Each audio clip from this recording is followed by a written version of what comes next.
पे भी नजर आता है, इसराइल की रियासत के अंदर भी नजर आता है जो कि इसके पीछे कार फरमा। अच्छा, बहुत सारे फैक्टर्स हैं, इस पे तो बहुत डिबेट हो सकती है। डॉक्टर जमील अहमद खान साहब, ओवरऑल अगर हम देखें,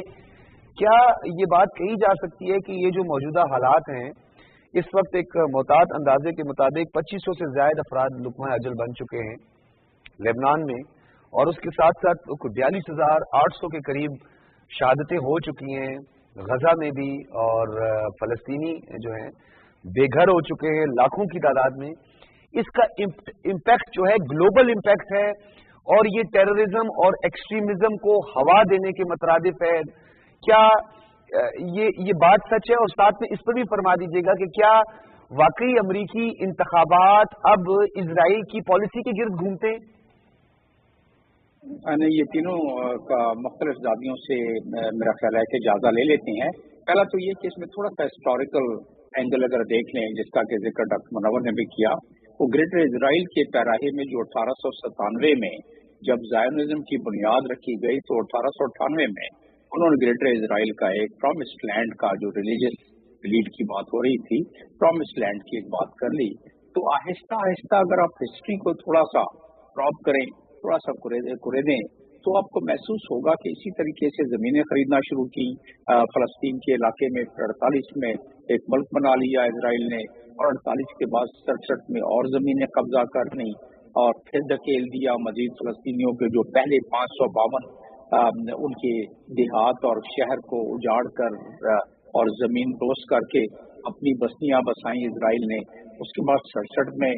वेस्ट बैंक को भी काबिज हो गए और मजीद जमीन कब्जा कर ली, गोलान हाइट भी कर लिया। तो ये अगर देखें तो अब क्या हो रहा है, अब गजा में जो हो रहा है 42,000 अफराद को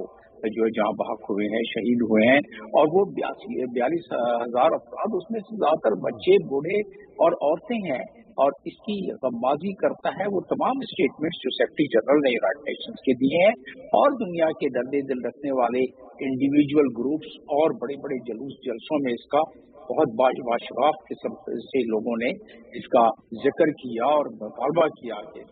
ये जुल्म और तादी जबर और सितम बंद होना चाहिए। लेकिन ये बंद होने का नाम नहीं ले रहा है, और उसकी वजह यही है जो अभी आपने बयान किया, इजरायली लॉबी। जब कोई शख्स यूनाइटेड स्टेट्स में अपनी कैंडिडेसी का ऐलान करता है, तो उसके पास इस लॉबी के लोग पहुंच जाते हैं और वो एक फॉर्म सामने रख देते हैं कि आप ये देख लें, इसको साइन कर दें, तो आपको इलेक्शन की फिक्र नहीं करेंगे, आपकी फाइनेंसेज और आपकी कैंपेन और आपके सारे खर्चे आपके हम बर्दाश्त करेंगे। और ऐसा नहीं करता है तो उसके खिलाफ काम करते हैं, और उसमें डिक्लेरेशन लिया जाता है कि जब आप कांग्रेस में जाएंगे तो आप हमारे खिलाफ कुछ नहीं करेंगे। तो एक तो ये रहा, दूसरा ये रहा कि राय आमा उसके बिल्कुल अगेंस्ट है। जिस तरीके से अब डॉक्टर मुनव्वर हुसैन ने भी फ्लोरिडा का जो रिसेंट कैटेस्ट्रॉफी का और उस तूफान का जिक्र किया, उस तबाही का जिक्र किया, तो उसमें लोगों ने अपने खदशात का जिक्र भी किया। तो फिर क्या हम कह सकते हैं कि अब मईशत के जरिए अपने पंजे गाड़ने की कोशिश की जा रही है पूरी दुनिया में, जहां अमरीकी मईशत अब एक पैरासाइट की शक्ल इख्तियार कर चुकी है? नहीं, ये तो है भी। जब तक ये जो स्विफ्ट सिस्टम और जो अमेरिकन का जोर रहेगा और कब्जा रहेगा फाइनेंशियल सिस्टम पर, उस वक्त तक तो ये है। लेकिन इसमें कुछ टाइम के बाद मजीद कोई 1-1.5 दिहाई में ये आहिस्ता आहिस्ता अभी से रिसीड होना शुरू हो जाएगा। वो तो एक तरफ रहा बात, लेकिन बात उससे हटकर ये है कि आपने जिक्र किया कि राय अम्मा तो आपने लाखों लोगों को सड़कों पे देखा, जिस तरीके से उनकी आवाज को दबाया जा रहा है। तो यही तो बात है जो हम कर रहे थे। इजरायली लॉबी इतनी स्ट्रांग है, इतनी सरायत कर गई है हर इदारे में अमेरिका के और डेवलप्ड कंट्रीज के, कि वहाँ के हुक्मरान अपनी फॉरेन पॉलिसी में नेशनल इंटरेस्ट के खिलाफ भी अगर करना पड़ जाए लॉबी के प्रेशर में, तो अभी भी पता है उनको ये जो जितने तकरीबन 750-800 टन जो गोला बारूद सप्लाई किया है इजराइल को, वो क्या अमेरिकन लोगों की मंशा और मर्जी के खिलाफ नहीं। इसी तरीके से मिडल ईस्ट में जो हो रहा है इस वक्त, वो अवाम की उसमें राय मुख्तलिफ, हुक्मरानों की मुख्तलिफ, जिसकी वजह से वो आपने जो जिक्र किया कि वो अंडरग्राउंड मूवमेंट इसी तरह तो शुरू होती है क्योंकि हमास एक सियासी ताकत बनकर उभरा था। उन्होंने अपनी एडमिनिस्ट्रेशन की, अपनी गवर्नेंस की, अपनी हुकूमत की, और उसके बाद हमने जिस तरीके से उनके साथ जो रवैया रखा इजराइल ने, तो उसके बाद क्या होगा, पहली उनकी जो सफ है शेख यासीन से लेके अब तक यके बाद दीगरे उनको जहाँ करते जा रहे हैं, शहीद करते जा रहे हैं, इसी तरह लेबनान में भी। तो ये तो कहीं ना कहीं से फिर गुरिल्ला वारफेयर, जिसको आप एक्सट्रीमिज्म भी कह लें, टेररिज्म कह लें, वेस्ट की जुबान में जो भी कह लें, लेकिन मज़ाहमत तो फिर एक कुदरती अमर है, और ये तारीख ने जाहिर किया है कि मज़ाहमत होती है। सर, इसका एक इसका सेक्टर जो है वो यूएन चार्टर भी है,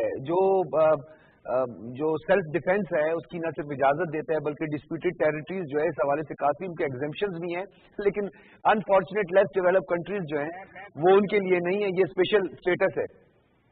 मैं कोट कर देता हूँ ये कि यूएन के प्रीएम्बल पहला जो सेंटेंस है उसमें लिखा है, we the people of United Nations are determined to save the succeeding generation from the scourge of war which twice in our lifetime has brought untold sorrows to mankind. और फिर साथ में टाइम देते, लेकिन हमें वक्त को जो है वो देखना पड़ता है। डॉक्टर जमील अहमद खान, डॉक्टर साहब मैं आपकी तरफ दोबारा आता हूँ क्योंकि डॉक्टर जमील साहब जो हैं वो भी हमसे थोड़े दूर हैं, तो हम उसको कुर्बतों में बदलना चाहते हैं, तो उसको कुर्बतों में बदलने का वाहिद हमारे पास ये मीडियम है कि हम सवाल के जरिए दूरियों को कुर्बतों में बदलें। डॉक्टर साहब ये बताइएगा कि इसका जो एलामिया सामने आया, डिक्लेरेशन, उसमें गजा और लबनान में इजरायली जारियत से होने वाली अमवात,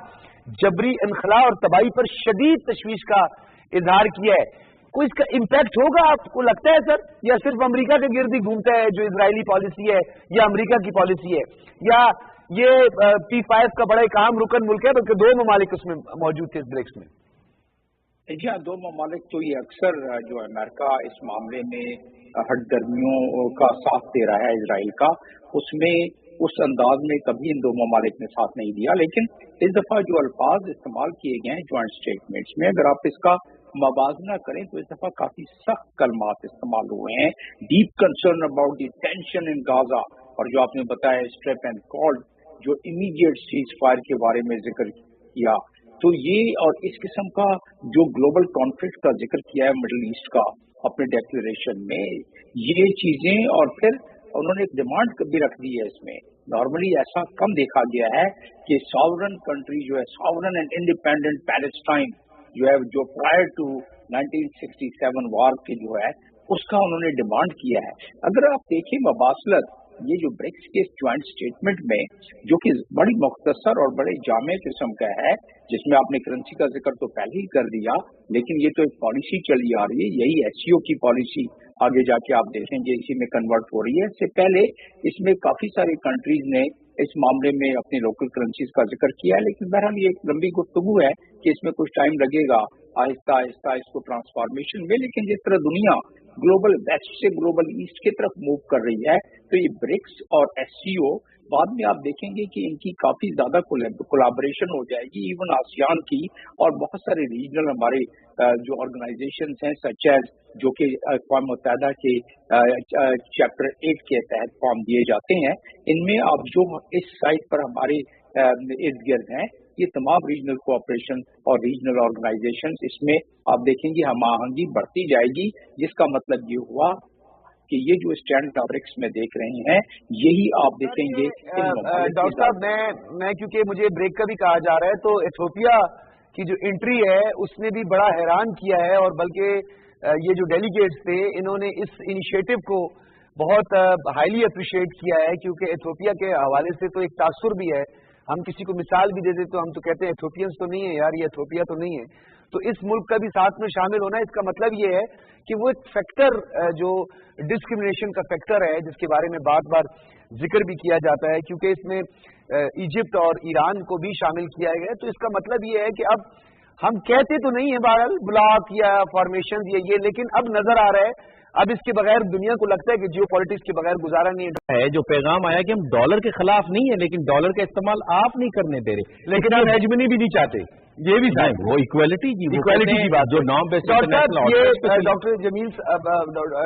अहमद खान साहब, हमारे जो डॉक्टर साहब हैं, डॉक्टर मुनव्वर हुसैन साहब, कमाल की महारत है, पढ़ाते हैं, उस्ताद हैं, फिर आप जैसी शख्सियत की जो मौजूदगी है वो हमारे लिए भी बहुत आसानियां पैदा करती है, राहें हमवार करती है हमारे सवालात की भी। ये जो अभी सुप्रीमेसी की बात हो रही है, क्योंकि ये एक तरफ तो इकोनॉमिक वारफेयर की बात कर रहे हैं कि जी पूरी दुनिया को रीजनल कनेक्टिविटी के जरिए मुआशी इनकलाब लाओ, मईशत ही सबसे बड़ा मसला है, और ये जो असले की दौड़ है इससे गुरेज किया जाए और बैलेंस ऑफ पार्ट्स की बात की जाती है। तो आपको लगता है कि ब्रिक्स जो है वो कोई कमाल करने जा रही है, जिस तरीके से ये वाशिंगटन पोस्ट और न्यूयॉर्क टाइम ये अलग-अलग से उसकी इंटरप्रिटेशन कर रहे हैं, उसकी वजाहत पेश कर रहे हैं? जो ट्रेंड और पैटर्न नजर आ रहा है हमें, जो धड़ाधड़ एप्लीकेशनें नजर आ रही हैं एससीओ में ब्रिक्स के लिए और रीजनल ऑर्गेनाइजेशन जो यहाँ की हैं, उन तमाम में जो एक तकवीयत और एक ताकत उनकी बढ़ती जा रही है, उससे तो अंदाजा यही हो रहा है कि ये पूरे का पूरा एक ड्रिफ्ट हो रहा है, जिस तरह मैंने कहा कि ग्लोबल वेस्ट से ग्लोबल ईस्ट की तरफ, जिसमें global south and global north है। तो वो उस लिहाज से तो देखा जाए तो यस, बिल्कुल इसमें पावर का तवाज़ुन आहिस्ता आहिस्ता इस तरफ, ये बहुत सारे तजिया निगार इसका जिक्र कर रहे हैं, बहुत सारे अखबारों में जिस तरह के अभी जिक्र हो रहा था इसका जिक्र आया है। तो और उसमें जो इनिशिएटिव लिया गया है, आपने डेवलपमेंट बैंक का जिक्र किया, आपने AII जो इंफ्रास्ट्रक्चर डेवलपमेंट बैंक जो है, एशियन इंफ्रास्ट्रक्चर उन्होंने फंड्स रखे हैं 200 बिलियन के। तो इसी तरीके से DRI और CPEC जो उसका आखिरी फ्लैगशिप सेगमेंट है, उसके कुछ 4 बिलियन की एलोकेशन, तकरीबन 1 बिलियन खर्च हो चुका है। ये कनेक्टिविटी, ये तमाम जो एक जाल बिछाया जाए, एक सॉफ्ट पावर, एक इकोनॉमिक पावर, लेकिन याद रहे कि किसी भी इकोनॉमिक पावर को महफूज रखने के लिए अस्करी पावर बढ़ाया जाता है। इसीलिए रशिया और चाइना अपनी बहुत सारी मशकें ऐसी ऐसी जगहों पर कर रहे हैं जो पहले नहीं किया, और स्पेस में जो अपनी रिसर्च को बढ़ा रहे हैं, अपनी अस्करी कुव्वत को स्पेस में बढ़ा रहे हैं। उसका मकसद यही है कि एक तो तवाज़ुन और दूसरा जो ये इकोनॉमिक सुप्रा लॉबिंग फर्म्स हायर हुई हैं और वो लॉबियस्ट जो हैं वो भरपूर अंदाज से कोशिश भी कर रहे हैं। तो डॉक्टर जमील अहमद खान साहब, ये जो डिप्लोमेटिक रिलेशंस हैं उसमें जो अपनी सियासी मामलात हैं या अंदरूनी मामलात हैं, उसमें मदाखलत को किस तरह जांचा और परखा जाता है और पूरी दुनिया इसको किस तरह देखती है? डिप्लोमेटिक नॉर्म्स में तो ये सही मुनासिब नहीं समझा जाता है कि आप किसी मुल्क के इंटरनेशनल अपने इंटरनल मामलात में आप इस किस्म की बयानबाजी करें या इस किस्म के आप दखल अंदाजी करें। दरअसल सहारा लिया जाता है ह्यूमन राइट का, वो जो international covenant of political and human right की जो ट्रीटी है जिसकी हम सिग्नेटरी हैं, उसकी मिस इंटरप्रिटेशन के जरिए कहा जाता है कि पॉलिटिकल डायलॉग के जरिए मुतालिका मुल्क को बताया जाए कि वहाँ ह्यूमन राइट की वायलेशन हो रही है। तो इन बगैर सियाको सबाक के अगर इस किस्म की 65 के एप्लीकेशन आए, तो अमेरिका बहरहाल एक बड़ा मुल्क है, कांग्रेस मेंबर्स उनके जो हैं वो बहुत सारे मामलात में इन्वॉल्व हो जाते हैं। जब कोई बिल आता है तो उसमें इसकी कुछ न कुछ तो अहमियत है, लेकिन ये एक जो फॉरेन ऑफिस ने हमारे बयान दिया है वो बिल्कुल जामे और एन इंटरनेशनल कानून के मुताबिक दिया है। तो लिहाजा मैं नहीं समझता कि ये इस पे कोई इलेक्शन के ऊपर हम देख रहे हैं जो तैनाती है, ये फिर जो हमारे नॉर्थ वजीरिस्तान के ऑपरेशन है, इंटेलिजेंस बेस्ड ऑपरेशन है, हम किस किस की बात करें? डॉक्टर साहब ये बताइएगा कि ये जो बैनुल अक़वामी जरीदे हैं ये एक कंटिन्यूटी क्यों नहीं रखते? जिस तरीके से यूनिपार्ट ने लिखा है, फिर ये सेंट कॉम पे बड़े काम जरीदा है जो ये बात कर रहा है हमारी मुसल्लह अफवाज के जो सिपह सालार हैं जनरल आसिम मुनीर, उनकी पेशा वराना सलाहियतों की बात कर रहा है। तो साथ में और भी तफसीलात काफी हैं कि जिस तरीके से उन्होंने कई चैलेंजेस से नब्र आजमा हुए और हम सब आज उसके बेनिफिशरी हैं इस वक्त। देखिए, जहाँ जहाँ पाकिस्तान आर्मी ने जिस मशक में हिस्सा लिया है दुनिया के मुख्तलिफ इलाकों में, वहाँ पजीराई हुई है, number 1। Number 2, war on terror के बारे में जो तो इब्तदाई तौर पर 20 नकाती नेशनल एक्शन प्लान था, उसमें जो जो अस्करी इदारों के जिम्मे काम था वो तो 100% हो गया। बाकी उसके अलावा जो सिविलियन इदारों के थे उसमें कमबाइगी जो रह गई, जिसकी वजह से वो एजेंडा मुकम्मल नहीं हुआ। अब बाकी रह गए 16 पॉइंट। अगर आप देखें वो इन 16 पॉइंट्स जो नेशनल एक्शन प्लान के हैं उसमें जो अस्करी इदारों के जिम्मे पॉइंट हैं, जिस खुश असलूबी के साथ उससे नबरदाजमा हुआ जा रहा है, इसकी मुतारिफ तो बहरहाल दुनिया के अस्करी इदारे भी हैं और दुनिया के नजर रखने वाले बाकी मीडिया के लोग इदारे भी हैं। लेकिन मैं अक़वाम मुत्तहिदा में भी खिदमत अंजाम देता रहा हूँ एक काफी तवील अरसे तक। वहाँ भी जब मैं था तो अर्थक्वेक हो या वॉर ऑन टेरर की बात हो तो वहाँ पाकिस्तान का नाम सर फहरिस्त आता था। और एक सबूत इसमें जो अमन फोर्स की आप बात कर रहे थे, अगर मैक्सिमम अवार्ड्स की आप बात करें तो पाकिस्तान आर्मी के मुख्तलिफ एहलकारों को और कंटिजेंट को बहुत सारे रिवार्ड्स यूनाइटेड नेशंस की तरफ से मिले हैं, बहुत सारी पजीराई मिली है पाकिस्तान को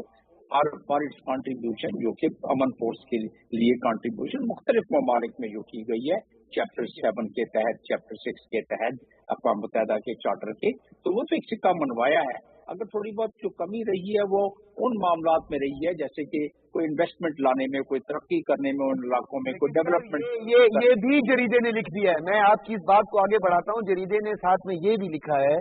कि SIFC जो कि खुसूसी सरमायाकारी सहूलत कौंसिल और ग्रीन पाकिस्तान जैसे शानदार इनिशिएटिव भी इसमें शामिल है। ये भी उन्होंने आर्मी चीफ को कहा है।